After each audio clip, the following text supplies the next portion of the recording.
Salut à tous et bienvenue sur PauseDev. Dans cette vidéo, vous allez découvrir pourquoi certaines personnes restent pauvres toute leur vie alors que d'autres semblent avoir trouvé la formule pour accumuler des fortunes. Père riche, Père pauvre s'est vendu à plus de 26 millions de copies à travers le monde. On va voir notamment que le réel pouvoir ne vient pas du fait de gagner beaucoup d'argent, mais d'utiliser cet argent intelligemment. La principale raison pour laquelle les riches s'enrichissent et que les pauvres deviennent de plus en plus pauvres, c'est que le sujet de l'argent n'est pas enseigné à l'école. Et il est difficile pour des parents pauvres d'expliquer à leurs enfants comment gagner de l'argent, car ils n'ont eux-mêmes pas pu sortir de cette situation. Ils doivent donc se rabattre sur ce qu'ils considèrent être le meilleur conseil possible pour leurs enfants: va à l'école et travaille dur pour obtenir des bonnes notes. Robert Kiyosaki avait lui aussi un père très éduqué, mais qui n'avait aucune idée comment gérer ses finances. Il lui disait sans cesse que c'était mal de vouloir de l'argent, qu'il ne pouvait pas lui offrir quelque chose parce qu'il n'en avait pas les moyens, et que la meilleure solution pour ne pas avoir de problèmes financiers c'était de travailler dur à l'école.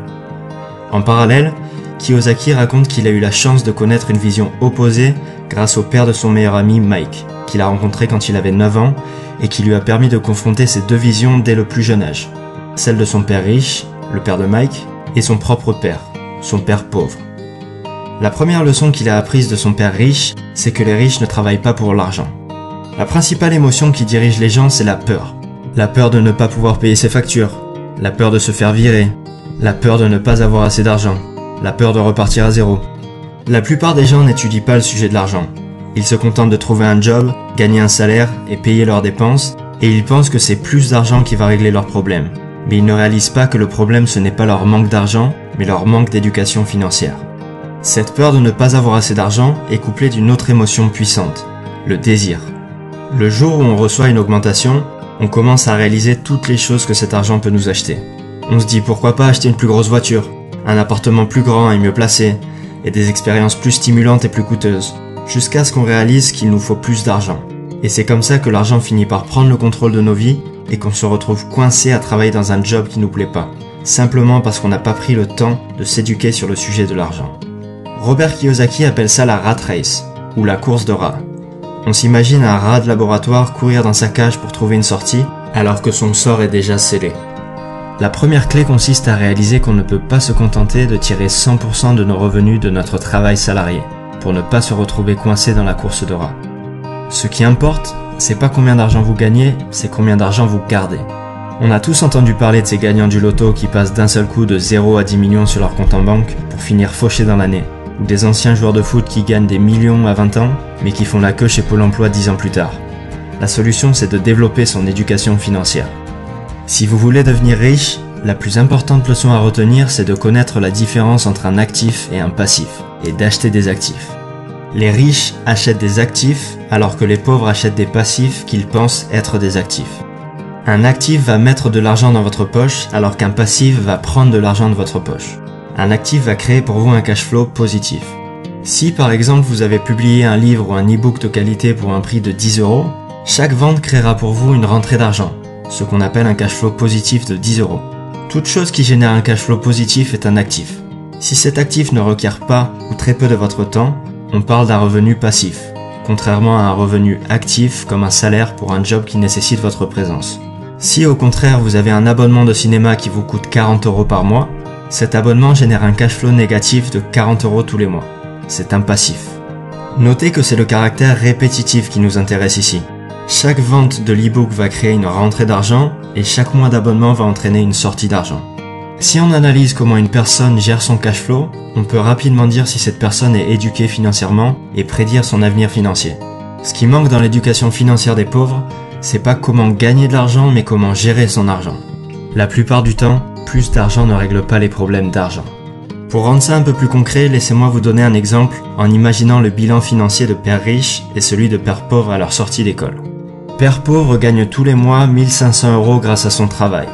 Ces 1500 € servent à payer sa voiture, son loyer, ses repas et lui laissent un surplus de 200 € pour financer ses sorties du week-end et s'acheter des abonnements de télévision et le dernier iPhone. Son bilan financier ressemble donc à ça. Un revenu 100% généré par son job, qui est égal à ses dépenses. Une quantité de passifs qui s'accumule et des actifs inexistants.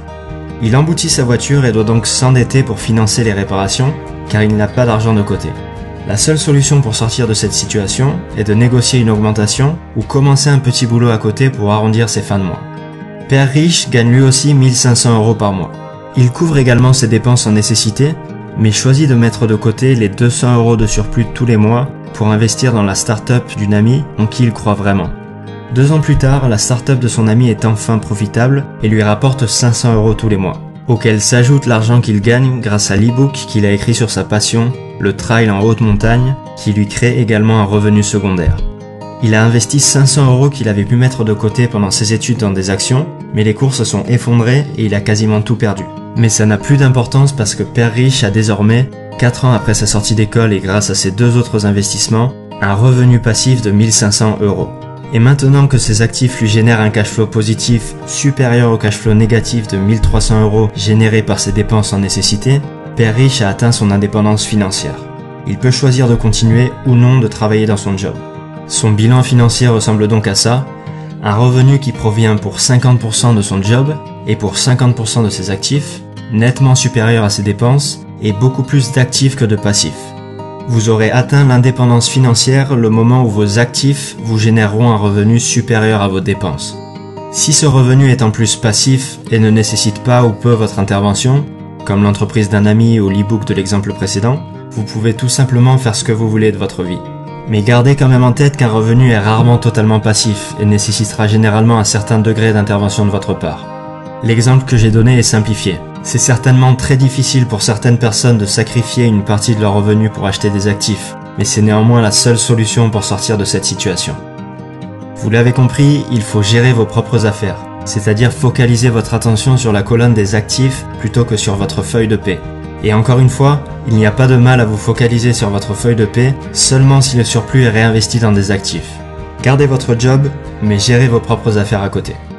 Vous avez différents types d'actifs que vous pouvez acheter.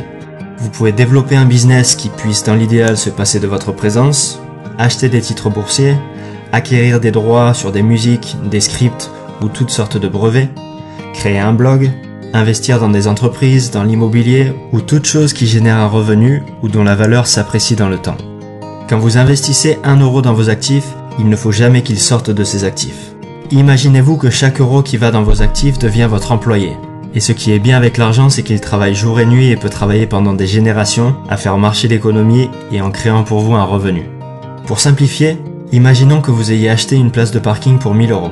Vous pouvez dépenser le revenu que génère cette place de parking, disons 50 € par mois, mais il ne faut pas chercher à récupérer les 1000 € en revendant la place.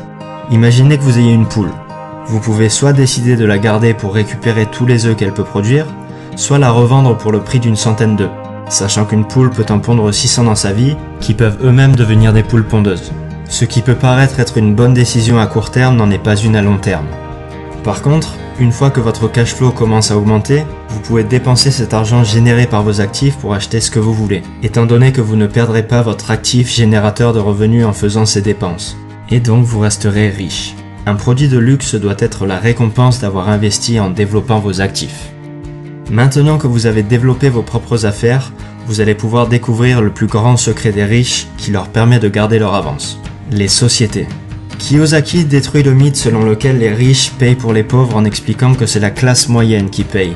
Simplement, les riches utilisent les sociétés qu'ils possèdent pour financer leurs dépenses en passant un maximum en frais d'entreprise, qui sont moins taxés que les salaires.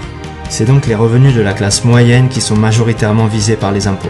Je passe rapidement sur ce point-là parce que ça s'applique plus difficilement pour les PME en France, qui sont beaucoup plus taxés qu'aux États-Unis. La dernière leçon que j'ai retenue de ce livre, c'est que les riches inventent l'argent. Il faut d'abord développer nos connaissances avant de chercher à gagner de l'argent. Avant de commencer à investir, il faut d'abord apprendre à investir. Et grâce à ces connaissances, vous allez pouvoir créer de l'argent à partir de rien grâce à vos idées. Mais ce qui fera réellement la différence est déjà en vous. Dans le business et dans la vie, c'est pas ceux qui sont intelligents qui réussissent, mais ceux qui sont audacieux. Et voilà pour Père riche, Père pauvre de Robert Kiyosaki. J'ai fait toute une vidéo sur comment devenir riche, alors n'hésitez pas à la regarder si ça vous a plu. Pensez aussi à vous abonner et à liker la vidéo. Et n'hésitez pas à me dire aussi dans les commentaires ce qui vous a le plus marqué dans cette vidéo. À très bientôt.